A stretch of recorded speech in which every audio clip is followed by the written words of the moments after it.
নবম জাতীয় pay scale বাস্তবায়ন নিয়ে নতুন ঘোষণা 12-9-15 গ্রেডে বাস্তবায়ন হবে নবম পে স্কেল। পেনশনরোগীদের 100% পেনশন ভাতা সুবিধা।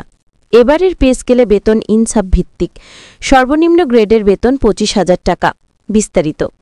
আসসালামু আলাইকুম প্রিয় দর্শক, কেমন আছেন সবাই? আশা করছি সবাই অনেক ভালো আছেন। আজকে নবম জাতীয় পে স্কেল বাস্তবায়ন 15টি গ্রেডে করা নিয়ে একটি প্রতিবেদন প্রকাশিত হয়েছে, তাই অনুরোধ করব ভিডিওটি সম্পূর্ণ দেখুন।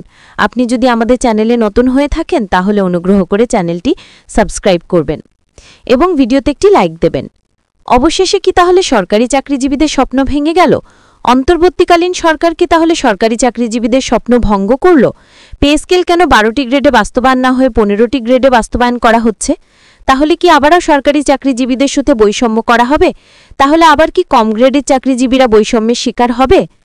পে কমিশনের তরফ থেকে কিন্তু ইতিমধ্যে 15টি গ্রেড নির্ধারণ করে নবম জাতীয় পে স্কেল বাস্তবায়ন করার প্রস্তুতি চলছে। তবে কি সবশেষে 15টি গ্রেডে বাস্তবায়ন হবে নবম জাতীয় পে স্কেল? হ্যাঁ, 15টি গ্রেডে বাস্তবায়ন হবে নবম জাতীয় পে স্কেল। তবে 15টি গ্রেডে হলেও এইবার কিন্তু নবম জাতীয় পে স্কেলে 2015 সালের অষ্টম পে স্কেলের মতো বৈষম্য থাকবে না। 15টি গ্রেড নির্ধারণ করে 1.4 অনুপাতেই কিন্তু নবম জাতীয় পে স্কেল বাস্তবায়ন করা হবে। এতে করে নিম্নস্তরের চাকরিজীবীদের একটু বৈষম্য হবে। তবে বিশেষজ্ঞরা বলছেন এটি কোনো মেজর বৈষম্য নয়, এটা খুবই সাধারণ। এভাবে না করলে পে স্কেল বাস্তবায়ন করা সম্ভব হবে না। ইতিমধ্যে কিন্তু সরকারের তরফ থেকে পে স্কেলের বেতন তালিকা প্রকাশ করা হয়েছে, আমরা নিচে তা উল্লেখ করলাম। প্রিয় দর্শক, যারা এখনও আমাদের চ্যানেল সাবস্ক্রাইব করেননি অনুগ্রহ করে চ্যানেলটি সাবস্ক্রাইব করবেন এবং বেল আইকনটি অল করে দিন। প্রথম গ্রেডে বেতন নির্ধারণ করা হয়েছে 1,20,000 টাকা, দ্বিতীয় গ্রেডে 1,11,000 টাকা, তৃতীয় গ্রেডে 1,01,000 টাকা, চতুর্থ গ্রেডে বেতন 95,000 টাকা, পঞ্চম গ্রেডে বেতন 90,000 টাকা, ষষ্ঠ গ্রেডে বেতন 80,000 টাকা, সপ্তম গ্রেডে বেতন 75,000 টাকা, অষ্টম গ্রেডে 70,000 টাকা, নবম গ্রেডে 65,000 টাকা, দশম গ্রেডে 60,000 টাকা, 11তম গ্রেডে বেতন 53,000 টাকা, 12তম গ্রেডে বেতন 47,000 টাকা, 13তম গ্রেডে বেতন 42,000 টাকা, 14তম গ্রেডে বেতন 34,500 টাকা এবং সর্বশেষ 15তম গ্রেডে বেতন নির্ধারণ করা হয়েছে 25,000 টাকা। বিশ্লেষকরা বলছেন এটি যতই 15 গ্রেডে বেতন কাঠামো হোক না কেন, তবু এখানে কোনো বৈষম্য নেই। এটা বাংলাদেশের ইতিহাসে অন্যতম একটি ইনসাফ ভিত্তিক বেতন কাঠামো, যা ছোট বড় সব গ্রেডের সরকারি চাকরিজীবীরা স্বাচ্ছন্দ্যে গ্রহণ করে নিবে। অর্থ মন্ত্রণালয় বলছে এইবারের বেতন কাঠামো একটি ইনসাফ ভিত্তিক বেতন স্কেল।